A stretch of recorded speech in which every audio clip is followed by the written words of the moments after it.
ada di zaman Umar radhiyallahu anhu seorang lelaki tua, sudah sangat renta, namanya Umayyah ibn Askar al-Kinani, yang biasa juga dipanggil dengan Abu Kilab karena ada anaknya yang bernama Kilab.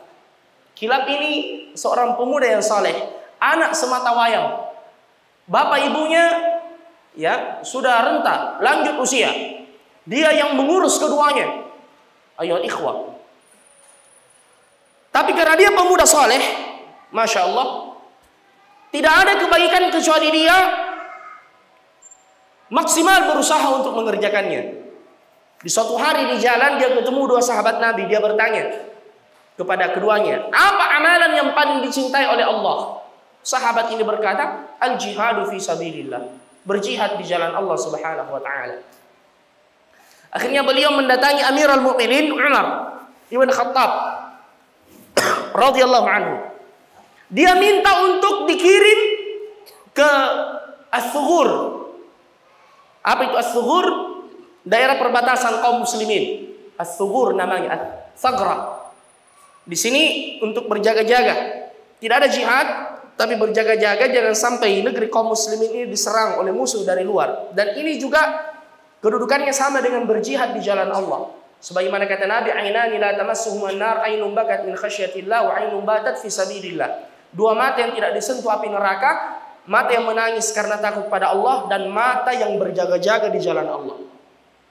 Akhirnya Umar mengatakan, baik, saya bisa mengutusmu, tapi apakah kedua orang tuamu masih hidup? Dia berkata, benar ya Amirul Mukminin, dan saya anak semata wayang, saya mengurus keduanya. Apa kata Umar? Ya, saya tidak mengutusmu kecuali dengan izin keduanya. Karena ini masih hukumnya fardu kifayah. Jihad asalnya hukumnya fardu kifayah. Jadi Umar mengatakan, saya tidak mengutusmu kecuali jika keduanya memberikan kepadamu izin. Pulanglah dia minta izin. Ya, dia minta izin, Pak, Ibu, saya mau pergi berjihad. Diutus oleh Amirul Mukminin Umar. Bapaknya ini mengatakan, wahai anakku, jika kau mau surga, kami ada di sini, dan kami ini sudah tua. Ya, kau yang mengurus kami. Tapi karena kerinduannya dengan jihad fisabilillah, dia merengek, meraju, bahkan berusaha meyakinkan ayah dan ibunya. Dia menyampaikan mungkin saya akan memberi syafaat di hari kemudian dan seterusnya. Akhirnya sang kakek yang sudah tua renta ini melepas kepergian anaknya yang sangat ia cintai. Awalnya dia masih bersabar. Umayyah ini masih bersabar. Ya, berjalan beberapa hari, beberapa pekan. Namun di suatu pagi dia duduk di depan rumahnya, dia melihat ada seekor burung yang datang ke sarangnya disambut oleh anak-anaknya.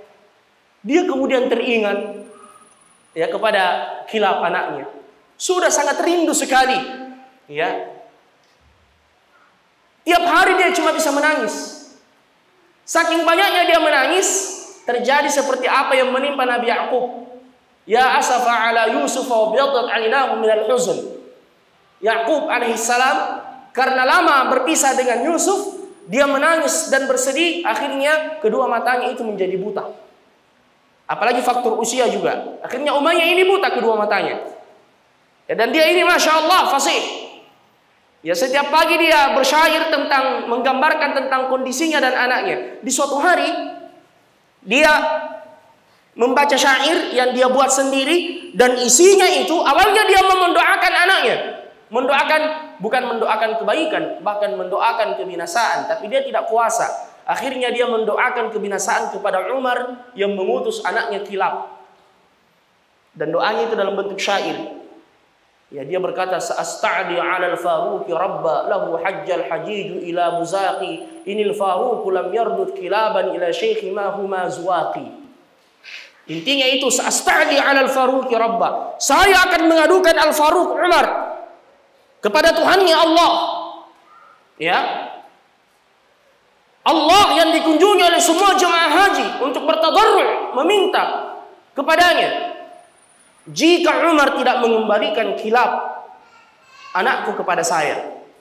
Itu terus yang dia baca. Sa'asta'di 'ala al-Faruq rabba lahu hajjal hajij ila muzakin al-Faruq lam yardud kilaban ila syaikhihi ma huma zuwaqi. Suatu hari dia membaca syair itu, ada sahabat yang lewat, dia dengar. Dia kaget, wah ini bahaya ini. Ini doa dan laknat yang dia tujukan kepada Umar. Akhirnya dia bilang, ya Umayyah, apa yang terjadi denganmu? Dia mengatakan, saya sedih dengan anak saya. Dia bilang, bisakah kau pergi bersamaku? Mari kita jalan-jalan. Ya, nanti saya menuntunmu. Dia berkata, baik. Ternyata dia dibawa ke masjid di dekat majelisnya Umar. Dia tidak tahu bahwasanya dia dibawa ke Umar. Pas duduk di situ, dia berkata, ya Aba Kilab, coba perdengarkan kepada kami syair-syairmu. Dia baca itu di depannya Umar dan dia tidak tahu di situ Umar. Sasta'adi 'alal Faruq dan seterusnya. Umar langsung kaget. Ya Aba Kilab, apa salah saya? Kenapa kau mendoakan saya seperti itu? Akhirnya dia kemudian berkata, ya Amirul Mukminin, wallahi demi Allah saya sangat sedih. Akhirnya Umar menyuruh Abu Kilab pulang ke rumahnya. Dan pada hari itu juga Umar mengirim surat ke perbatasan untuk agar Kilab segera kembali ke Madinah dengan menggunakan kuda pos kilat. Nah, ini sudah dikenal dulu sejak ya orang-orang Arab, bahkan sebelumnya sudah dikenal. Kalau sekarang kita ini ada pos kilat, dulu itu sudah ada. Ya bagaimana caranya di setiap daerah atau jarak tertentu memang disiapkan kuda khusus yang ditunggangi oleh penunggang khusus yang memacu kudanya dari satu titik ke titik berikutnya, ada checkpointnya supaya perjalanan yang membutuhkan waktu yang lama bisa dalam sekejap. Ya, saya berikan contoh misalnya dari Makassar ke Bulukumba. Ya, ini sebelum ada kendaraan dulu. Ada penunggang kuda dan kuda khusus yang dipacu dengan kencang dari sini, membawa surat penting misalnya atau rahasia, itu dipacu dan secara estafet diterima di goa oleh kuda lain, penunggang kuda yang lain, dipacu sampai di Takalar, lain lagi yang ngambil, sampai di Jeneponto, apalagi banyak kuda di sana. Ya, dipacu sampai Bantaeng begitu. Jadi yang biasa berhari-hari itu dalam sehari bisa sampai. Akhirnya hari itu juga Kilab sampai di Madinah, tapi dia tidak langsung pulang ke rumahnya. Dia menghadap ke Umar radhiyallahu anhu, mungkin ada tugas lain atau dialihkan tempatnya dan seterusnya. Tapi ternyata Umar bertanya begini, ya Kilab, coba diceritakan kepada aku bagaimana baktimu kepada kedua orang tuamu. Dia berkata, ya Amirul Mukminin, ini rahasia saya. Tapi Umar paksa, ceritakan. Dia bilang, ya Amirul Mukminin, apa yang disukai oleh kedua orang tua saya berusaha untuk mewujudkannya. Umar bilang lagi, pasti ada yang lebih istimewa. Akhirnya dia berkata, ya karena Anda memaksa ya Amirul Mukminin, ketahuilah, ya sudah lama bertahun-tahun, ya saya itu melayani keduanya.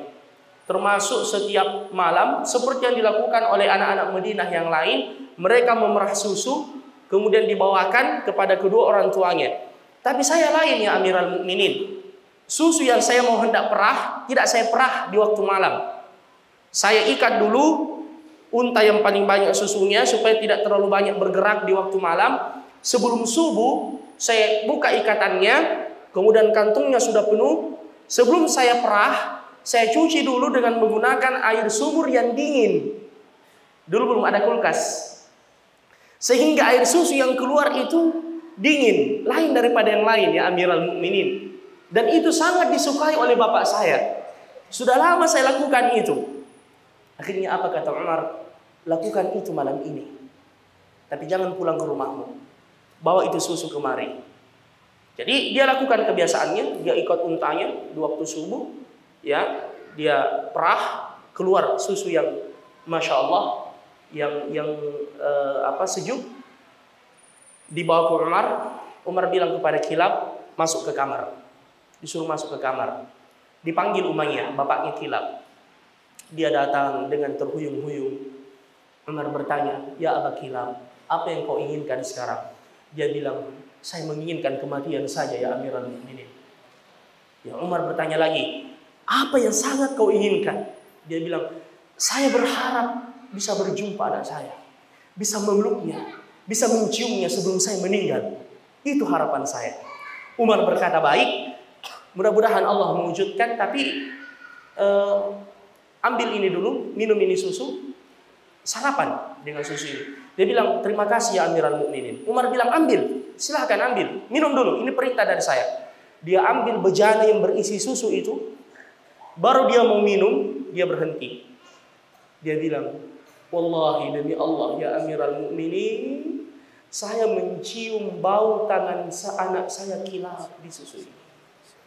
Saya mencium bau tangan anak saya kilap di susu ini ya Amirul Mukminin.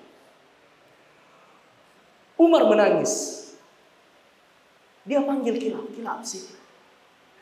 Kalau kau mau surga, jangan tinggalkan bapak dan ibu. Itulah surga.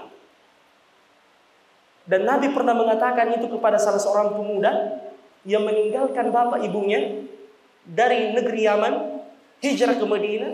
Dia mau jihad bersama dengan Nabi. Nabi bertanya, ibumu masih hidup? Bapakmu masih hidup? Dia bilang, benar ya Amirul Mukminin. Dan saya meninggalkan keduanya dalam keadaan menangis. Apa kata Umar? Pulang, buat keduanya tertawa sebagaimana engkau sudah membuatnya menangis. Siapa di antara kita yang pernah membuat bapak atau ibunya menangis? Tebus itu. Buat mereka tertawa. Wallahi tidak ada keberkahan melebihi bakti kepada kedua orang tua. Dan tidak ada dosa yang mengalahkan dosa kepada kedua orang tua. Ba'da asyirk, setelah kesyirikan pada Allah subhanahu wa ta'ala. Semoga Allah memberikan kepada kita taufik dan menjadikan kita anak-anak yang saleh. Innahu waliyyu dzalika wal qadiru alaih.